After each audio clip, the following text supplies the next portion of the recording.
Bagaimana menelusuri aliran dana pungli 4 miliar rupiah di rutan KPK? Kita bahas bersama mantan Kepala PPATK Yunus Hussein. Selamat petang Pak Yunus. Terima kasih sudah bersama Kompas Petang. Jadi Pak Yunus, sekarang ini KPK sudah melibatkan PPATK ya untuk menelisik aliran dana pungli begitu. Kalau Anda melihat sebagai mantan Ketua PPATK, ini hal yang mudah untuk ditelusuri? Jadi kalau ditanya mudah apa enggak, kalau dia transaksinya melalui sistem perbankan, itu mudah sekali. Karena PPATK memiliki rekening semua warga negara Indonesia ada di PPATK. Ya. Jadi kalau udah tahu namanya siapa, kalau dia suap penyuap ataupun pemerasannya melalui transaksi rekening, itu mudah sekali. Oke. Yang susah adalah kalau transaksi itu tunai. Karena tunai itu tersebut aset tanpa nama, anonymous asset type. Ya. Tunai itu tidak ada catatan, tidak ada jejak, tidak ada namanya, tidak ada paper trailnya, itu jauh lebih susah. Oke, Tapi ini kan kalau disebutnya lewat sistem ada. keuangan mudah. Ya, kalau ini kan disebutnya ada via transfer juga, berarti itu artinya mudah. Harus dimulai dari mana begitu biasanya Pak Yunus? Jadi harus dimulai dari mana? Pertama ya sudah tentu dilaporkan dulu ya. Sebenarnya ini tindak pidana umum sebenarnya. Pertama ada tindakan asusila, kedua adanya pemerasan. Ini masuk tindak pidana umum. Oke. Kalau di dalam tindak pidana ini ada hasil kejahatannya, kemudian hasilnya disembunyikan, disamarkan asal usulnya, mungkin melahirkan TPPO. Oke. Dan jumlahnya memang ada sekitar 4 sampai 6 miliar yang saya dengar. Iya. Nah setelah ada laporan itu, KPK ataupun penyidik pidana umum yang menangani ini bisa meminta PPATK Kalau Anda menyebut mencari. pidana umum di KPK saja tidak bisa begitu atau bagaimana? KPK nggak bisa menyidik tindak pidana asusila Oke. sama pidana katakanlah pemerasan ini oleh bawahannya, karena KPK kan ada keterbatasan menyangkut penyelenggara negara, jumlahnya biasa besar, kemudian menarik perhatian umum. Ya mungkin untuk pemerasannya yang jumlahnya cukup besar mungkin masih oke. Tapi kalau asusilanya KPK nggak bisa periksa. Itu tindak pidana umum itu sebenarnya. Oke, tapi kalau misalnya transaksi ini benar ada begitu Pak, ini bisa juga dibekukan misalnya dilakukan follow the money juga begitu? PPATK walaupun belum sampai ke penyidikan, sesuai dengan pasal 44 ayat 1 huruf I Undang-Undang 8 2010 bisa menunda sementara transaksi mereka itu, para tersangka itu, karena diketahui atau dicurigai merupakan hasil tindak pidana, itu bisa sekali ya. Nah setelah itu PPATK bisa menyampaikan kepada penyidik. Ya, penyidiknya harusnya penyidik tindak pidana umum, dalam hal ini kepolisian. Oke. Pak Yunus, dengan angka yang 4 sampai 6 miliar itu mungkin besar kemungkinan ada money laundry di dalamnya.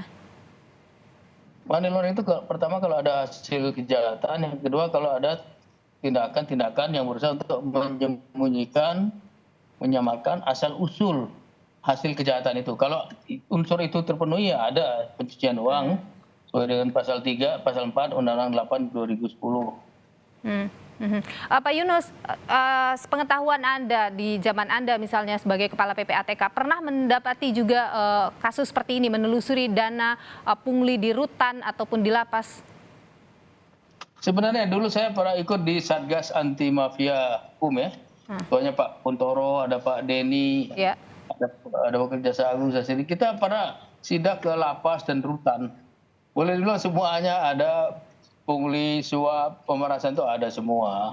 Cuman di KPK kita belum pernah sidak dan baru tahu. Oke, dan jadi ini perkembangan baru yang luar biasa. Karena selama ini KPK kita anggap bersih, dia bisa memberikan contoh, dia diadakan karena kepolisian, kejaksaan dianggap kurang begitu perform. Nah ternyata KPK sendiri meniru kelakuan dari rutan-rutan ataupun lapas-lapas yang lain yang selama ini bermasalah gitu.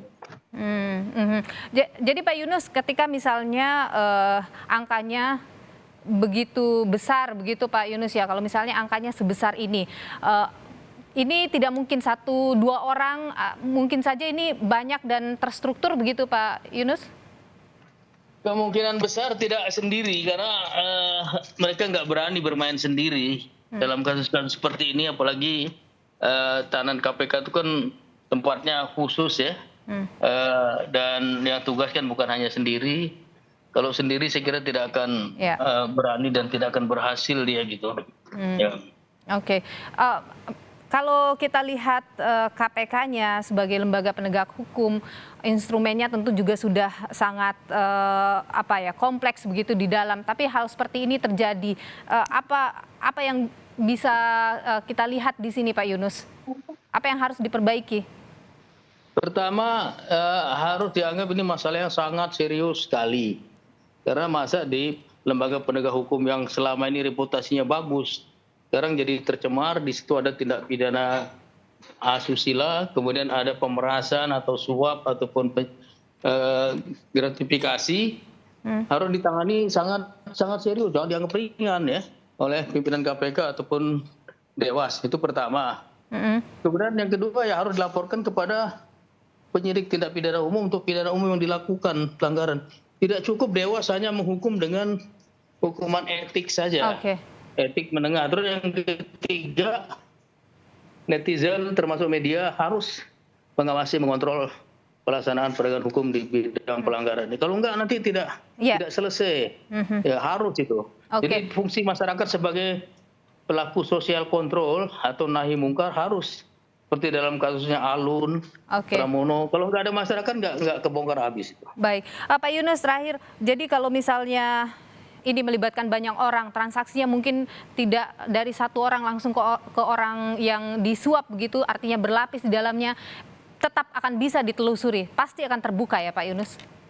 Selama melalui sistem perbankan, itu mudah. Selama itu dia rame-rame, biasanya kalau satu membuka diri, maka dia akan sebut temannya gitu. Jarang dia mau korban seorang diri ya, biasanya dia tarik temannya rame-rame gitu. Baik, Pak Yunus Hussein, mantan Kepala PPATK, terima kasih sudah berbagi informasi dan pandangan di Kompas Petang. Sehat selalu Pak Yunus.